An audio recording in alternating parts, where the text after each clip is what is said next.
உடனடியாக வேறு யாரையும் சந்திக்காமல் திரும்பி இருக்கிறார், நிர்மலா சீதாராமன் தவிர. அதற்கு பிறகு முதலாக தமிழ்நாட்டினுடைய தேர்ந்தெடுக்கப்பட்ட முதலமைச்சராக தொகுதி மக்களுக்கு நன்றி சொல்வதற்கு திருச்சிக்கு சென்றவர் ஒரு 18 நிமிடங்கள் பேசியிருக்கிறார். அரசியல் சட்டத்தில் நிறுவப்பட்டுள்ள ஒரு பதவியில் ஒரு நாற்காலில் உட்கார்ந்திருக்கின்ற ஒருவர் அரசியல் சட்டம் என்ன ஒழுக்கத்தை கடைபிடிக்கிறதோ, கான்ஸ்டிடியூஷனல் மொராலிட்டி, இன்னும் நான் தெளிவாக சொல்வதாக என்றால், அரசியல் நிர்ணய சபையில் அம்பேத்கர் அவர்கள் பேசுகிற போது அரசியல் சட்டம் இருக்கிற எல்லா நாடுகளுக்கும் அரசியல் ஒழுக்கம் என்று ஒன்று தேவையில்லை, அவசியமில்லாமல் இருக்கலாம். ஆனால் இந்தியாவிற்கு கான்ஸ்டிடியூஷனல் மொராலிட்டி தேவைப்படுகிறது. அது முதலமைச்சர்களுக்கும் அமைச்சர்களுக்கும் பிரதமர்களுக்கும் பொருந்தும் என்று உரையாற்றியிருக்கிறார். அந்த கான்ஸ்டிடியூஷன் மொராலிட்டி, அக்கௌண்டபிலிட்டி எதுவுமே இல்லாமல் தான் வகிக்கிற பதவிக்கு பொருத்தமானவராக இல்லாமல் தன்னுடைய தகுதியை குறைத்து கொண்டு பிதற்றி இருக்கிறார், வீராவசனம் பேசியிருக்கிறார். நான் தமிழ்நாட்டு மக்களை, அவருக்கு வாக்களித்த பெருமக்களை, வாக்களிக்காத பெருமக்களை எனக்கும் சேர்த்து அவர்தான் முதலமைச்சர் என்கின்ற அந்த உணர்வோடு மிகுந்த மரியாதையோடு நான் கேட்டுக்கொள்வதெல்லாம், சட்டமன்றத்தில் பதிலுரையாற்றிய மாண்புமிகு விஜய் அவர்களுடைய டோன் அண்ட் டனார், அவருடைய குரலினுடைய வலிமை, அந்த அழுத்தம், அந்த சத்தம், அதையும் திருச்சி அவர் உரையாற்றுகிற போது எல்லலும் துள்ளலுமாக கர்ஜித்ததாக சொல்லிக்கொண்டு கத்திக்கொண்டு பேசினாரே, அந்த பேச்சையும் இரண்டையும் ஒப்பிட்டு பாருங்கள். ஏன் சட்டமன்றத்திற்குள்ளே தளர்வு, சோர்வு, தயக்கம், மயக்கம், இயலாமை? ஆனால் திருச்சியில் ஏன் இந்த வீரவசனம், அந்த வசனத்தை எழுதி கொடுத்தது யார் என்கின்ற பொருத்தப்பாட்டை, ஒப்பீட்டை நீங்கள் எண்ணி பார்த்தால் இதற்கு பின்னாலே இருக்கின்ற அரசியல் தந்திரம், அரசியல் அசிங்கம், புலம்பல் எல்லாம் தெரியும். அவர் சொல்லுகிறார், ஒவ்வொரு வரிக்கும் திராவிட முன்னேற்ற கழகத்தை குறை சொல்வது, ஸ்டாலின் சார் என்பது, அப்புறம் திமுகவுக்கும் தாவேகாவுக்கும் தான் போட்டி, மற்றவங்க எல்லாம் அல்லு சில்லு, மற்றவங்க எல்லாம் அல்லு சில்லு. யாரு? அதிமுக தேர்ந்தெடுக்கப்பட்ட சட்டமன்ற உறுப்பினர்கள். நான் வந்து ஸ்டாலின் ஸ்டார், உங்களுக்கு எனக்கும் தான் போட்டி, மற்றவங்க எல்லாம் அல்லு சில்லுனீங்கல்ல. முதலமைச்சர் அவர்களே, உங்களுக்கு ரொம்ப சங்கடமா இல்லை? நான் வேறு வார்த்தை பயன்படுத்த விரும்பலை. அந்த அல்லு சில்லு வீட்டுக்கு நீங்களே போய் சால்வை போட்டு அவங்களோட ஓட்டை வாங்கினீங்களே, அந்த அல்லு சில்லுக்கிட்ட போய் கெஞ்சி கூத்தாடினது தில்லுமுல்லா அரசியல் அநாகரிகமா? அதை தமிழ்நாட்டு மக்கள் தெரிஞ்சுக்க வேணாமா? நீங்கள் என்ன வேணாலும் பேசுகிறீங்களா? நான் இப்போதும் சொல்கிறேன், இந்த ஆட்சி அமையப்பட்டதற்கு பிறகு ஒரு முதலமைச்சருக்கு தர வேண்டிய மரியாதையை எங்களுடைய தலைவரும் நாங்கள் தர தயார். ஆனால் எங்களுடைய நிலைப்பாடு, உணர்ச்சிவசப்பட்டவர்கள் இந்த ஆட்சியை உருவாக்குவதற்கு ஒரு காரணமாக இருந்திருக்கிறார்கள் என்ற காரணத்தினால் அதே வழியில் முதலமைச்சரும் செல்லக்கூடாது என்று உங்களை நான் கேட்டுக்கொள்கிறேன். அதே மாதிரி ஒன்றுக்கும் அரசியல் புரிதல் இல்லை, கவர்ச்சி அரசியல் என்ன சொல்கிறாங்க, சொல்லியிருப்பாதே வாதத்துக்கு வச்சுக்குவோம். ஏன் சினிமா நடிகருக்கு கவர்ச்சி அரசியல் இருக்கக்கூடாதா? அந்த கவர்ச்சி அரசியலிருந்து வெளியே வாங்கன்னு தமிழ்நாட்டு மக்களை கேட்டுக்கிறதுக்கு எங்களுக்கு மற்ற கட்சிகளுக்கெல்லாம் உரிமை இல்லையா? அது என்ன கவர்ச்சி அரசியல் புரிதல் வார்த்தையை பயன்படுத்தினா எனக்கு நல்லா வந்துடும் வார்த்தை? என்ன வார்த்தை வந்துடும்? இது முதலமைச்சருக்கு அழகா?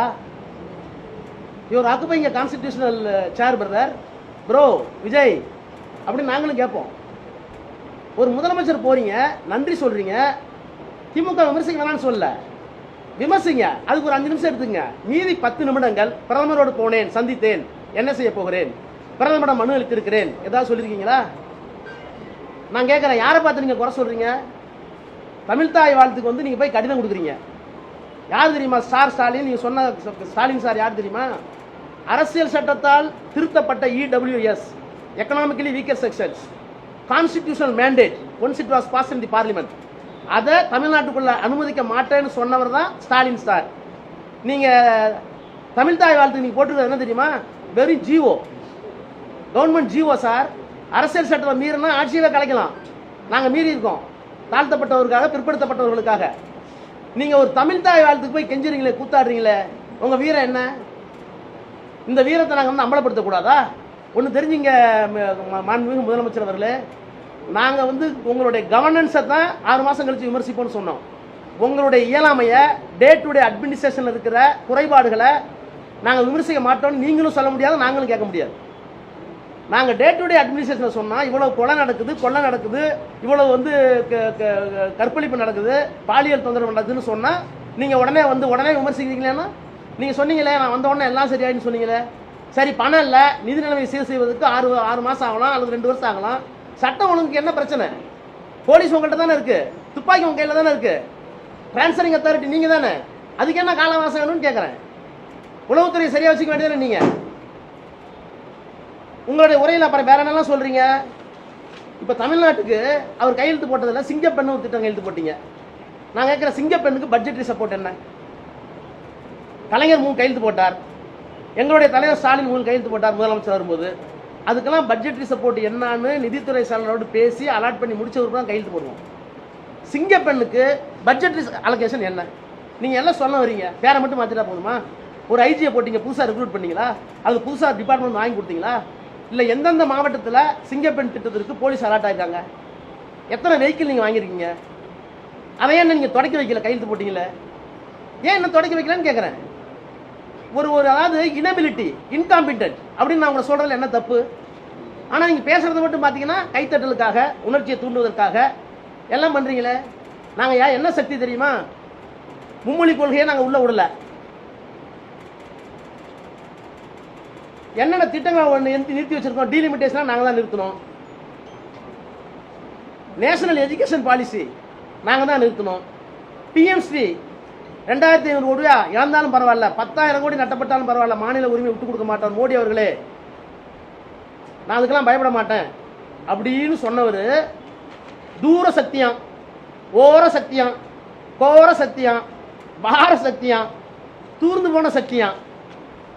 ப்ரோ விஜய் ப்ரோ, எங்க ப்ரோ போச்சு உங்களுடைய சக்தி? பிஎம்க்கு முன்னாடி முடியாதுன்னு சொல்லிட்டு வாங்க ப்ரோ. ஏன் bro? Honourable chief minister bro, why bro ஏன் பேசாம வந்தீங்க? ஏன் ப்ரோ பிரஸ்ஸை பார்க்கறதுக்கு தைரியம் இல்லை ப்ரோ? ஏன் ப்ரோ எழுதி கொடுத்த ஸ்கிரிப்ட் இவ்வளோ நேரம் வீரம்? உங்களுக்கு எவ்வளோ பிரச்சனை இருக்கு?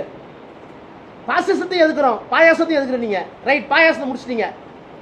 பாசிசத்துக்கு என்னாச்சு ப்ரோ? திருவள்ளூர் காவி கலர் போட்டிருக்காரு கவர்னர். உங்க அமைச்சர் கேட்டாங்க, என்ன சொல்றாங்க? அதை இப்ப பத்தி பேச வேணாம், எப்ப பேசுவீங்க?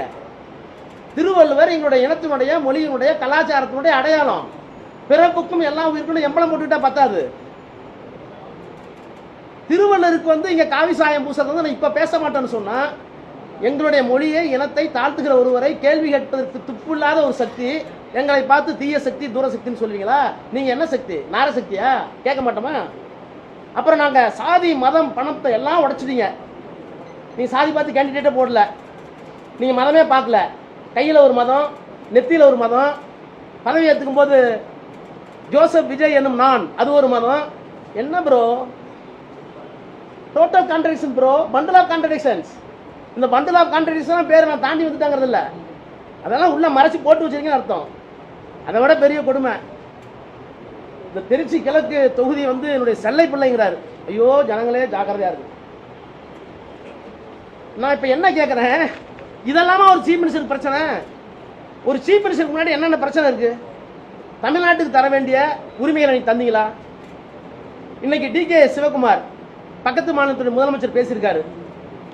திமுகவும் ஸ்டாலின் இருக்க வரைக்கும் தான் எங்களுக்கு பிரச்சனை, மேகதாதுக்கு இனிமேல் எங்களுக்கு பிரச்சனை இல்லைங்கிறார். இதை கேட்டதற்கு பிறகு இந்த காங்கிரஸ்காரர்கள், இங்க இருக்கிற 2 அமைச்சர்கள் அதுக்கு தான் எதிர்வினை ஆற்றிருக்கீங்களா? முதலமைச்சர் அவர்களே உங்களை சொல்றாரு, நீங்க ஒரு ஆளே இல்லைன்றாரு, அவரு எங்களுக்கு பிரச்சனையே இல்லைன்றாரு. இருந்த ஆட்சி திமுக ஆட்சி, ஆட்சி, அந்த ஆட்சி போய்விட்டது. எங்க தயவில் இருக்கிற ஆட்சி தான் இப்ப நடக்குதுன்னு பட்டவர்க்கும் சொல்றாரு. DK சிவகுமார் பதில் என்ன? அப்புறம் பச்சை துண்டை போட்டு சொன்னீங்களே, நான் விவசாயி மகனாக பிறப்பாமல் இருப்பதற்கு வருத்தப்பட்டேன். நான் விவசாய வீட்டுக்குள்ள 8வது புள்ள, நான் கடைசி புள்ள. எனக்கு ஏர் ஓட்ட தெரியும், தண்ணி பாய்ச்ச தெரியும், உழவு ஓட்ட தெரியும், வண்டி மாடு ஓட்டிருக்கேன், எல்லாம் பண்ணியிருக்கேன். நீங்கள் ஐயோயோ எனக்கு விவசாய பிள்ளையா பறக்காம போயிட்டு இருந்தீங்க. இன்னைக்கு பார்த்தீங்களா டிவியை? விவசாயிகள் போராடுறாங்க, பணமாக நடிச்சுக்கிட்டு போராடுறாங்க, இந்த ஆட்சியில் நாங்கள் பணம் ஆகி கொண்டிருக்கிறோம்னு. இன்னொன்று கேட்குறேன், எங்களை 6 மாதம் கேள்வி கேட்காதுன்னு சொன்னீங்களே, நீங்கள் 6 மாதம் இல்லை 6 வருஷம் கூட நீங்கள் கேள்வி கேட்கல. உங்களுடைய தேர்தல் அறிக்கையில் உங்களுடைய நடத்தையில் நாணயம் இருக்கா? ரிசர்வ் பேங்க் கைட்லைன்ஸ் இல்லாமல் நீங்கள் விவசாய கடனை முழுசாக தள்ளுபடி முடியாது. 2025 கைட்லைன்ஸ் நீங்கள் 2026 தானே தேர்தல் அறிக்கை தயாரிக்கிறீங்க. அந்த அறிக்கை தயாரிக்கும் போது இப்படி ஒரு சட்டம் இருப்பது என்பதை தெரியாமல் கூட ஒரு அரசியல் கட்சி நீங்கள் வந்து தேர்தல் அறிக்கை கொடுத்தா உங்களுக்கு என்ன பேர் வைக்கலாம்? ரொம்ப கல்வியாளர்கள் பேர் வச்சிடலாமா? மெத்த படித்தவர்கள் பேர் வச்சிடலாமா? பேர் அறிவாளர்கள் பேர் வச்சிடலாமா? ஞானிகள் பேர் வச்சிடலாமா? நீங்களே ஒரு வார்த்தையை சொல்லுங்களேன். அப்ப நீங்களே ஒரு வாக்குறுதி கொடுத்துட்டு அதை முடிக்க முடியாம இப்ப புது புது சீரிங்கெல்லாம் வைக்கிறீங்க 200 யூனிட் கரண்ட்டுக்கு. அப்புறம் கச்சத்தீவு வந்து நீண்ட நாள் எங்களுடைய தமிழர்களுடைய பிரச்சனை, மீனவர்களுடைய பிரச்சனை. அதை கேட்டிருக்கேன்னு சொல்லுங்க, கேட்போன்னு சொல்லுங்க, போராடுவோன்னு சொல்லுங்க, ஒத்துக்கிறோம். அதுல அரசியல் சட்ட சிக்கலே இருக்கு. தமிழ்நாடு அரசாங்கத்தினுடைய சட்டமன்றத்தினுடைய அனுமதி இல்லாமலேயே அன்றைக்கு கச்சத்தீவை மத்திய அரசாங்கம் தாரை வார்த்தது. அதை திராவிட முன்னேற்ற கழகத்தினுடைய ஆட்சி கலைஞர் தலைமையில் சட்டமன்றத்தில் தீர்மானம் போட்டு கண்டித்திருக்கிறது. எல்லாம் ஆவணங்களா இருக்கு. உடனே நீங்க செஞ்சு கொடுக்கணும்னு அவசியம் இல்லை. ஆனா குறைந்தபட்ச ஒரு அக்கௌண்டபிலிட்டி வேணாம் அவங்க அமைச்சர்களுக்கு. என்ன அமைச்சர்கள் அவர்கள்? கச்சத்தீவை பத்தி பேசினா நோ கமெண்ட்ஸ். திருவள்ளுவர் சிலையை பத்தி ஏன் காவி சிலை அடிக்கிறார் கவர்னர் கேட்டாக்க அதை இப்ப பேச வேணாம். அப்புறம் பக்ரீத்துக்கு ஒரு ஜட்ஜ்மெண்ட் வந்திருக்கு. எங்கள் கட்சியின் சார்பில் சரவணன், கழகத்தினுடைய துணை பொதுச்செயலாளர், நாடாளுமன்ற உறுப்பினர் கவிஞர் கனிமொழி எல்லாம் அதை கண்டிச்சிருக்காங்க. நீங்க வந்து என்ன பேசுறீங்க? மாநில உரிமையை விட்டு கொடுக்க மாட்டேன் போனீங்களே, பிரதமர் அன்னை கேட்டு வந்தீங்க. மதச்சார்பு விட்டு கொடுக்க மாட்டேன். இந்த ஜட்ஜ்மெண்ட் உங்களுடைய பதில் என்ன? உங்க கமெண்ட்ஸ் என்ன? அப்பீல் போக போறீங்களா? என்ன பண்ண போறீங்க? எதுவுமே இல்லையே. இப்படி இந்த எலக்ட்ரிசிட்டி பில்லு இன்றைக்கு எலக்ட்ரிசிட்டி ஸ்கேர்சிட்டி திமுக ஆட்சி மேலே பழி போடுறீங்களே. ஏன் கோடை காலத்தில் ஒவ்வொரு ஆண்டும் பேக்கர் கார்டு இருக்கு. ஏப்ரல் மாதத்திலிருந்து மே மாதத்தில் தமிழ்நாட்டில் எவ்வளவு கூடுதல் மின்சாரம் தேவைப்படும்? அது ஜெயலலிதா காலத்திலிருந்து, எங்களுடைய காலத்திலிருந்து, எடப்பாடி காலத்திலிருந்து பேக் ரெக்கார்ட், ட்ராக் ரெக்கார்டு இருக்கு. வழக்கமாக ஒரு அரசாங்கம் என்ன பண்ணுவோம்னா எந்த பருவ காலத்தில் எவ்வளவு தேவைப்படும் அப்படிங்கிறத நினைச்சு ஃபோர்ஸி பண்ணி முன்கூட்டி அறிந்து அதற்கான கூடுதல் மின்சாரத்தை பெற வேண்டும். கூடுதல் விலையாக இருந்தால் கூட அதையும் சேர்த்து அமைச்சரவையில் பெற்று ஒப்புதல் பெற்று வேற வழி இல்லை நாங்கள் வாங்குறோம்னு சொல்லணும். அதை செய்யறதுக்கு கூட துப்பு இல்லை உங்களுக்கு. கரண்ட் இப்போ போயிடுச்சுன்னா காரணம் வந்து ஸ்டாலின்ங்கிறீங்க, திமுகங்கிறீங்க. Bro, chief minister honourable Vijay bro, really we are afraid bro. எங்க போயிட்டு இருக்குன்னு தெரியல ப்ரோ. தூக்கம் வர மாட்டேங்குது ப்ரோ. ஒண்ணுமே சரியில்லையே ப்ரோ. தொலைகால திட்டமும் ஒன்றும் கிடையாது, டே டு டே அட்மினிஸ்ட்ரேஷன் ஒன்றும் கிடையாது. என்ன பண்றதுன்னு தெரியல ப்ரோ. ஏதாவது ஒரு நல்ல முடிவு எடுங்க ப்ரோ, இல்லைன்னா நல்லா இருக்காது ப்ரோ. எங்களுடைய தலைவர், எங்களுடைய திமுக திராவிட முன்னேற்ற கழகம் உங்களுடைய நியாயமான எல்லா செயல்களுக்கும் உடனிருக்க தயாராக இருக்கிறது. ஆனால் இப்படியெல்லாம் ஒரு ஒரு முதிர்ச்சி இல்லாத, முன்னனுபவம் இல்லாமல் போவதில் தவறில்லை. ஆனால் முதிர்ச்சி இல்லாத, பக்குவம் இல்லாத, எதை பற்றியும் சிந்திக்காத ஒரு தாந்தோணித்தனமான அரசாங்கத்தை தந்து கொண்டிருக்கிற முதலமைச்சர் அவர்களே, உங்களை தமிழ்நாட்டு மக்களின் சார்பில், வாக்களித்த மக்களின் சார்பில், வாக்களிக்காத மக்களின் சார்பில், அப்புறம் சொல்றீங்க ஒரே தலைவர், ஒரே நம்பிக்கை நான் தாங்கிறீங்க. உங்களுக்கு ஓட்டு போட்டு 35% தான். பார்லிமெண்டரி டெமோக்ரஸியில் you succeeded, no doubt, I do admit. நாடாளுமன்ற தேர்தல் முறையில் நீங்கள் வெற்றி பெற்று விட்டீர்கள். ஆனால் தமிழ்நாட்டு மக்களுக்கு நான் தான் தலைவன் சொல்ல உங்களுக்கு எந்த அதிகாரமும் இல்லை, எந்த அனுமதியும் இல்லை. ஏன்னா 65% பேர் உங்களை வேணான்னு ஓட்டு போட்டிருக்காங்க. I do not mean that you are not competent under constitution methodology. நீங்கள் அரசியல் சட்டப்படி சரின்னு சொல்லல, அரசியல் சட்டப்படி அதுதான் சரி, எலக்ட்ரல் பாலிசி. ஆனால் மனதிலே வைத்துக் கொள்ளுங்கள், உங்களை வேண்டாம் என்று நிராகரித்தவர்கள் 65% இருக்கிறார்கள். அந்த 65%த்தில் இன்னும் ஒரு 10-15% உங்கள் பக்கம் பெறுவதற்கு முயற்சி எடுங்கள். எங்களை, எங்கள் தலைவரை எப்போது பார்த்தாலும் குறை சொல்லி அதில் எல்லலும் தொழிலுமாக பேசி நக்கல் நையாண்டி பேசி உங்களுடைய முதலமைச்சர் என்ற நாற்காலிக்கு உள்ள தகுதியை குறைத்துக் கொள்ளார்கள் என்று உங்களை அன்போடு கேட்டுக்கொள்கிறேன்.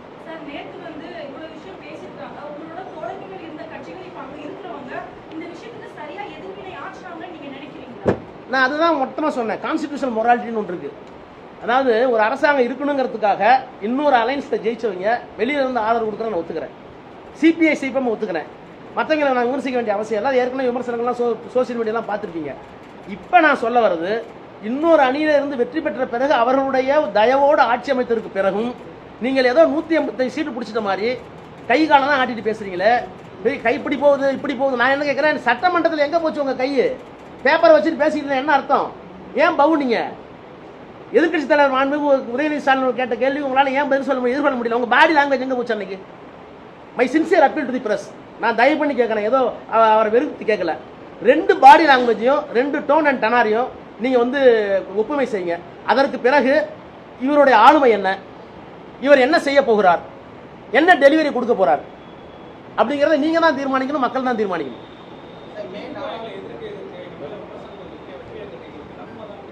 என்ன விமர்சனம் வச்சிருக்கோங்க? என்ன விமர்சனம் வச்சிருக்கோம் பேர்ல சொல்லுங்க பாப்போம். ப்ரோ என்ன விமர்சனம் சொல்லுங்க. பிரைம் மினிஸ்டர் போனீங்க sir, there must be accountability.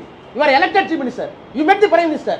Is it not our right to get information from you, or is it not your duty to disclose what happened with the prime minister? என்ன press பார்க்க வரீங்க? நானாவது தூண் sir, அது நானே தப்பு பண்ணா வெளியே கொண்டு வரதான், தப்பா இருந்தாலும் தப்பு தான். 1,70,70,000 கோடி சொன்னது நீங்க தான், அது இல்லைன்னு சொல்லி விரும்பி பிற்பாடு ஒத்துக்கிட்டது நீங்க தான். But it need in democracy.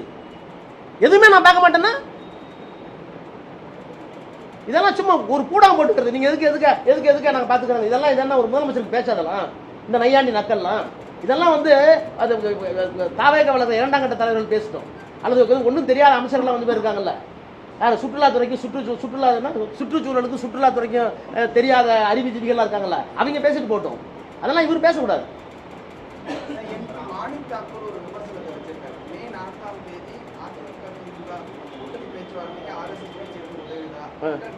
RSS அவர் எங்க இருந்து பார்த்தாரு சார்? அவர் எங்க இருந்து? நான் வாதத்துக்காக சொல்றேன். திமுகவிலையோ அதிமுகவிலையோ 2ஆம் கட்ட 3ஆம் கட்ட தலைவர்கள் இது என்ன வந்து ஒரு ஒரு புதுசா இருக்கிற தமிழ்நாட்டுக்கு இது நல்லதா, ஏன் நம்ம திராவிட சித்தாந்தத்தில் ஒன்று தானே அப்படின்னு முயற்சி பண்ணி பேசியிருக்கலாம். ஜனநாயகத்தில் பேசக்கூடாதுன்னு ஒன்று கிடையாது. But what was and what is the consistent stand taken by mister M.K. Stalin. எங்க கட்சியினுடைய தலைவர் எடுத்த திடமான முடிவு என்ன சார்? பாரதி 2 பேர் பேசியிருப்பாரு, நான் 2 பேரோட பேசுவேன். ரைட் சார், இந்த கட்சியில் இருக்கிற ஜனநாயக உரிமையை கலைஞர்த்தையோ ஸ்டாலின்ட்டையோ எதிர்க்கிறதையோ நான் பேசுவேன். நான் என்ன ஒரு பட்டணத்தை உண்மையை சொல்லட்டுமா? இந்த அரசாங்கத்தை எடுத்து ஓட்டு போடணுமா வேணாமான்னப்ப வேணாம் நான் கொஞ்சம் பேர் நான் ஓட்டு போடணும்னு சொன்னேன். இல்லை ஓட்டு போட வேணாம்னு ஒரு முடிவு எடுத்தோம். But it was my right. ஏன் என்னோட தலைவர்கிட்ட ஓட்டு போடணுங்க தாங்க கருத்து, என்ன எதுக்குனுங்க, இல்லைன்னா மக்கள் அங்கே தப்பா நினைப்பாங்க அப்படின்னு நான் சொன்னேன். ஏன் கருத்து கொஞ்சம் சீரியஸ் வேணான்னாங்க. அப்புறம் கொஞ்ச நேரம் பேசணும். இதில் என்ன பிரச்சனைன்னு கேட்குறேன். உடனே என்ன பெரிய அப்படியே கல்லா. நான் என்ன கேட்குறேங்க, நீங்கள் வந்து மற்றும் சிலர் அல்லு சில்லு அவங்களோட போய் டீ குடிச்சு காபி குடிச்சு போட்டா எடுத்துட்டு வெக்க இல்லாமல் சாலை போட்டுட்டு அவன் சாலை போட்டு நீங்கள் போடுறதை வாங்கிட்டு வந்து நாங்கள் பண்ணோம்னா என்ன பண்ணிட்டு நாங்கன்னு கேட்குறேன். Sir, what is stand of DMK, what is stand of the leader? அஃபிஷியலாக என்ன வருதுன்னு பார்க்கணும். அதுக்குள்ளே டிஸ்கஷன் 1000 கூட நடந்திருக்கலாம். ஏன்னா நாங்கள் செயல்பாடு பொதுக்குள்ள கூட்டணுமா? கேட்டால் பாரதி வீட்டில் என்ன நடந்துச்சு, ராஜா வீட்டில் 2 பேர் நடந்துச்சு, இளங்கோ வீட்டில் நடந்துச்சு. இப்போ என்ன நடந்துட்டு போகுது? ஜனநாயகத்தில் நடக்குது சார், தப்பு இல்லை. Allegation counter allegation quite common in democracy. It should B.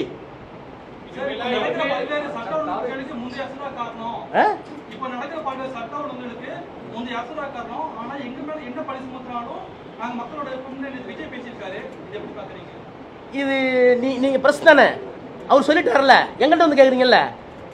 இப்ப நடக்கிற கொலைக்கு கொள்ளைக்கு பாலியல் வன்முறைக்கு எப்படிங்க பழைய அரசு காரணமாகும்னு அவர்கிட்ட கேட்டீங்களா? அது ப்ளீஸ் கேட்டீங்களா சார்? என்னங்க கவர்மெண்ட் மாறிடுச்சு, ஆபீசர்ஸ் மாறிட்டாங்க, மெஷினரி மாறிடுச்சு. You gave A clear signal. நான் பழைய ஆட்சி மாதிரிலாம் இருக்க மாட்டேன், ரொம்ப ஸ்ட்ரிக்டாக இருப்பேன், சட்டம் ஒழுங்குலாம் சரியாக இருக்குன்னு சொல்லிட்டீங்க. தி மெசேஜ் சென்ட் அனுப்பிச்சிட்டீங்கல்ல. அதுக்கு பிறகு கொலைகள் நடக்குது. அதுக்கு எப்படி M.K. ஸ்டாலினும் பழைய அமைச்சரவையும் பழைய கவர்மெண்ட் காரணமாக இருக்கும்?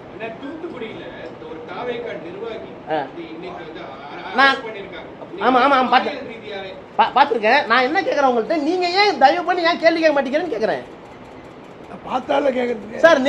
நேருவை இந்திரா காந்தியை கலைஞரை நீங்க பார்த்துருக்கீங்கல்ல, நீங்க எங்கள்கிட்ட கேட்குறீங்களே தவிர அவர் சொல்றாரு முதலமைச்சர் அவர்கள் இப்படி சொல்றது நியாயமா, இது உங்களுக்கு தார்மீக உரிமை இருக்கா, தப்பு இல்லையா அப்படின்னு ஒருத்தர் கேட்க மாட்டீங்களா?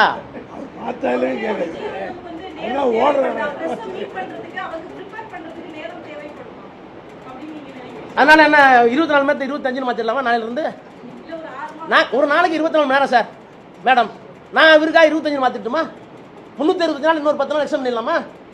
எதுக்கு நேரம் இல்லைன்னு கேட்குறேன் சார். ப்ரெஸ்ஸை பார்க்கறது வந்து it's a part and parcel of your duty to discharge the constitutional functions. அதுக்கு தான் 4th எஸ்டேட் உங்களுக்கு சொல்லட்டுமா? கான்ஸ்டியூஷன் டிபேட் எடுத்து படிங்க. நீங்கள் வந்து எக்ஸிக்யூட்டிவ் லிமிடேஷன் வச்சுட்டீங்க, வரம்பு வச்சுட்டீங்க, ஜுடிஷியரி வரம்பு வச்சுட்டீங்க, லெஜிஸ்லேஷன் வரம்பு வச்சிருக்கீங்க, அந்த வரம்புகளை மீறும் போது என்ன பண்ணணும் சுப்ரீம் கோர்ட்னு சொல்லிருக்கீங்க, ஏன் பிரஸுக்கு வரம்பு வைக்கலன்னு கேடி ஷான் ஒரு எம்எல்ஏ கேட்டிருக்காரு அரசியல் என்ன செய்யல. அப்போ அவர் சொல்றாரு, இந்த 3 துறையிலும் தங்களுடைய டியூட்டியிலிருந்து தவறிட்டாங்கன்னா அதை இடித்துரைத்து மக்களை காப்பாற்றுவதற்கு ஜனநாயகத்தை பேணுவதற்கு கடைசி asylum, the last asylum is 4th எஸ்டேட்ங்கிறாரு வித் ஃபோல்டட் ஹேண்ட். இது அம்பேத்கர் கோர்ட், எல்லாத்துக்கும் கடைசி புகலிடம் நீங்க தாங்கிறாரு. அதனால தான் அவருக்கு வரம்பு நான் வைக்கவில்லை, அவங்களுக்கு எதுவும் சட்டத்திட்டத்தை நான் உருவாக்கவில்லை. Let us have a free prisoner. நீங்க அப்படி இருக்கீங்களா? ஏன் இவ்வளவு கேள்வி என்ன கேட்குறீங்களா? முதலமைச்சர் கேட்க மாட்டேங்கிறீங்க ப்ரோ? விஜய் ப்ரோ, இதுவும் நியாயம் இல்லை ப்ரோ, கேளுங்க ப்ரோ.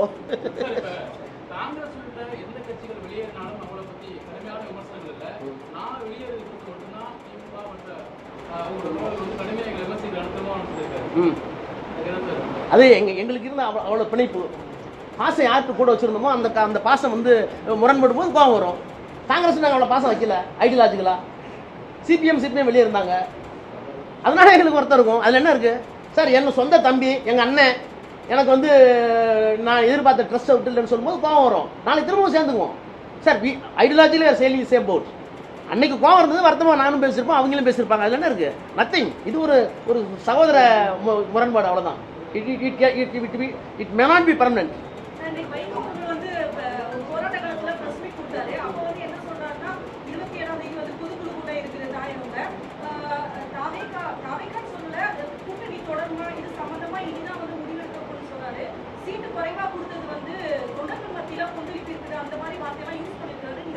நான் பார்க்கலைங்க, அவர் இன்டர்வியூ நான் பார்க்கல.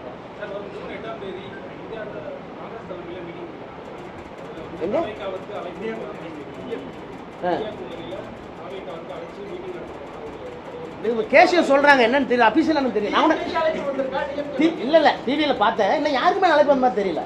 எல்லாம் கேஷியங்கள் வருது, உங்க டிவியில வருது, அழைக்க போறாங்க, திமுக போகுமா சார், உங்களுக்கு தான் சொல்ல வேண்டிய அவசியம் இல்லையே, எல்லாத்தையும் போட்டுருக்கீங்க. இன்னும் ஒரு 10 வருஷத்துக்கு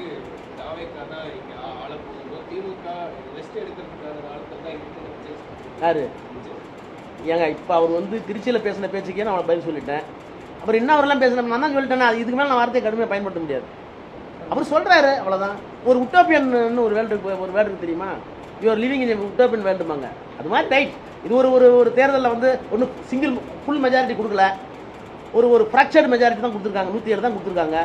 நீங்கள் கான்ஸ்டியூஷனாக பார்த்தீங்கன்னா கவர்னர் முதல் நாள் ரிஜெக்ட் பண்ணார். என்ன ரிஜெக்ட் பண்ணாருன்னா சிங்கிள் மெஜாரிட்டி சொல்லலை அப்படின்னாரு. இந்த மாதிரி ஒரு ஃபிஷி சூழ்நிலையில் ஒரு கவர்மெண்ட் ஃபார்ம் ஆயிருக்கு. பேசுவார், அதை வச்சுட்டு பேசிட்டுமே.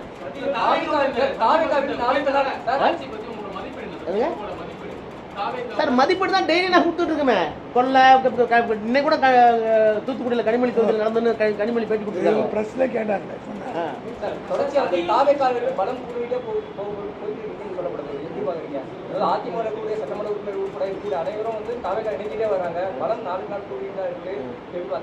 நீங்க பலம் 4 நாள் எதை சொல்றீங்க?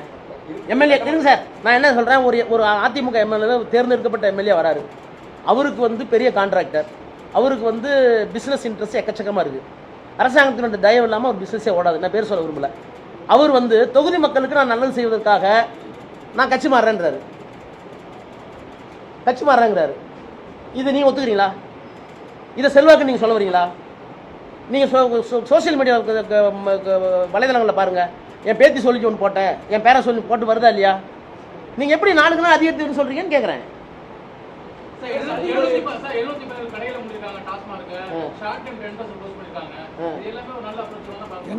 இருங்க, மணமகிழ் மண்டபத்தில் கிடைக்குது தெரியுமா? இப்போ நீங்க எங்க க்ளோஸ் பண்ணீங்களோ பக்கத்துல மணமகிழ் மண்டபத்தில் விற்கிறாங்க. பேரு மணமகிழ் மன்றம். அதை எது மகிழ்ச்சிக்கு விற்கிறாங்க. இதுக்கு பேர் க்ளோஸ் பண்றோம். நாங்க கூட தான் 500 க்ளோஸ் பண்ணோம். நாங்க 500 க்ளோஸ் பண்ணோம், வெப்சைட்ல போட்டோம், வீடியோ எடுத்து போட்டோம். நீங்க போட்டீங்களா? ஆனா பக்கத்துல இருக்க மணமகிழ் விற்கிறதுக்கு வீடியோ எடுத்து போட்டுருக்காங்களே, உங்க பதில் என்ன?